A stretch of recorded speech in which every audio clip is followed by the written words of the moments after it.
ભાગ 6 દ્રષ્ટિનો ઉઘાડ.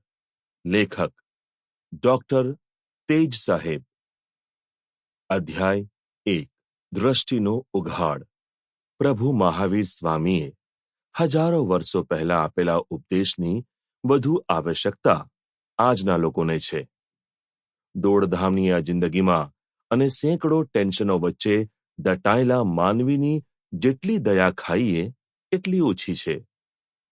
પ્રભુએ માનવ જીવનને અજવાળાના અનેક માર્ગ બતાવ્યા છે.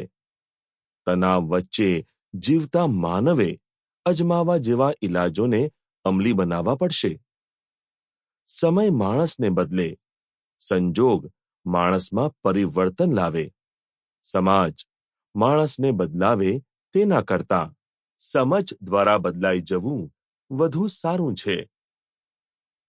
જીવનમાં બદલાવ ત્યારે આવે જ્યારે જ્ઞાની પુરુષોના કહેલા તત્વને આત્મસાત કરવામાં આવે.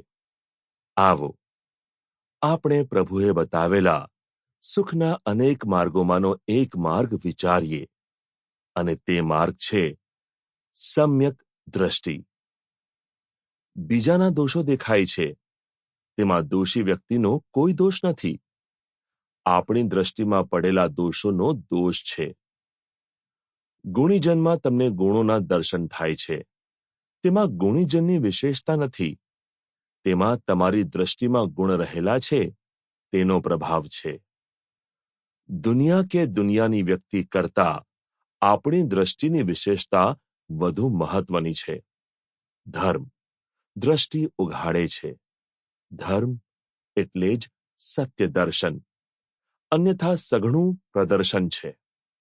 જેવું છે તેવું દર્શન કરવું, અને તે ત્યારે જ શક્ય બને છે જ્યારે આપણી દ્રષ્ટિ સમ્યક હોય. ધર્મનો પ્રારંભ પણ આ દ્રષ્ટિની નિર્મળતાથી થાય છે.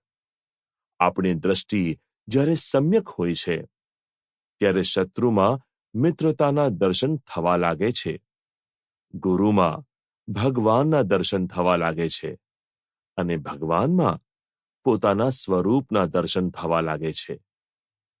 આ જગતમાં આપણે શું બદલાવી શકવા સમર્થ છીએ? બીજાને બદલવાની અપેક્ષા જ મિથ્યા છે. બીજાને બદલી શકવા હું સમર્થ છું તે ભ્રમણા છે. એક દ્રવ્ય બીજા દ્રવ્યનું કાંઈ કરવા ક્યાં સમર્થ છે?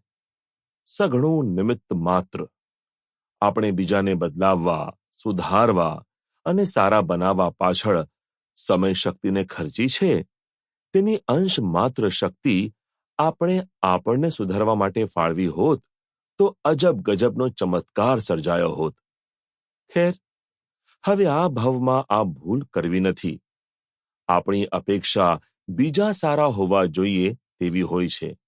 તેના બદલે હું સારો હોવો જોઈએ તેવી અપેક્ષા ઊભી કરવી જોઈએ. ધર્મનો સાર છે દ્રષ્ટિની પવિત્રતા, દ્રષ્ટિની નિર્મળતા. દ્રષ્ટિને ઉદાર બનાવો. સંકુચિત દ્રષ્ટિ અનેક અનર્થોનું મૂળ છે. મને મળે, મારાને મળે તેના કરતા સઘળાને મળે તેવી ભાવના જ જીવનનું સાર્થકપણું છે. એક જગ્યાએ વાંચવામાં આવ્યું હતું, આજે માણસ સાંકણો થતો જાય છે, અને તેના વિચારોમાં એટલું જ હોય છે, હું અને મારી વહુ તેમાં આવી ગયા સૌ. પહેલાના સમયમાં ભાઈ માટે, બહેન માટે, કુટુંબ માટે જીવન આપી દેવા તૈયાર હતા.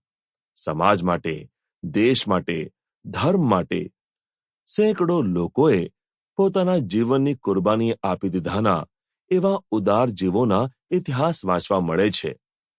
જ્યારે દ્રષ્ટિ ઉદાર બને છે ત્યારે સ્વાર્થ શૂન્ય બને છે અને પરમાર્થ પૂર્ણ બને છે. મારાપણાની દુર્ગંધ ગાયબ થાય ત્યારે સર્વપણાની ભાવના જીવંત બને છે. ભાગમાં નહીં, સંવિભાગમાં દિલ આનંદ વિભોર થવા લાગે. આ છે ઉદાર દ્રષ્ટિનું પરિણામ. ઉદાર દ્રષ્ટિવાળાને દુશ્મન કરતા. Sample complete. Ready to continue?